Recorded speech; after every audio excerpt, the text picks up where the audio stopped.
Basically come from three sources typically.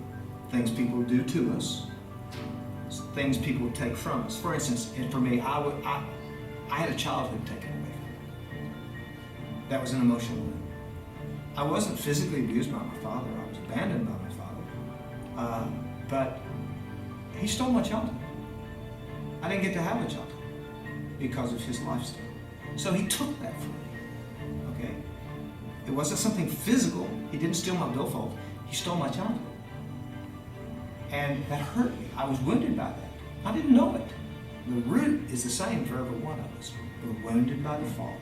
We've been wounded by our own sin. We've been wounded by the sin of others. And so we must experience emotional healing. Our wounds have an emotional source, but they have both an emotional and spiritual consequence. And here's why. When you hurt me, that's an emotional wound. But the response that it creates in me is anger, bitterness, unforgiveness. What does the Bible call those? Sin. So, it starts with an emotional wound, but it has both an emotional, which is my capacity for relationships here, and spiritual consequence because of the things that it creates in me, which God says is sin. And if those wounds are not healed, then they create emotional stagnation. We cease to develop in a healthy, developmental way, emotionally. And by emotionally, what I mean by is the capacity to have intimate relationships with people. Okay?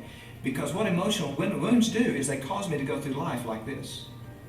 If I've been wounded, then my elbows are not going to bend all the way and let you get in here because I'm afraid you're going to hurt me.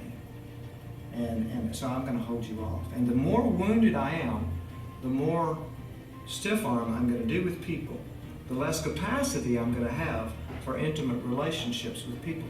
Well, that's what God created us for. Relationships with Him and with one another. And so what am I going to do? Here's my choices. I can either get into a process and experience healing of those wounds and learn to let my elbows bend and receive the fullness of an abundance of intimate relationship with people.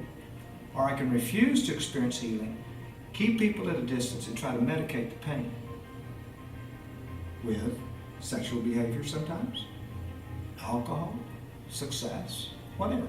It doesn't do you any good to medicate your pain because then when you come off the medication, what have you got? You got pain. So what do? You remedicate. And then you come off and what? The pain's still there. Remember when you were wounded?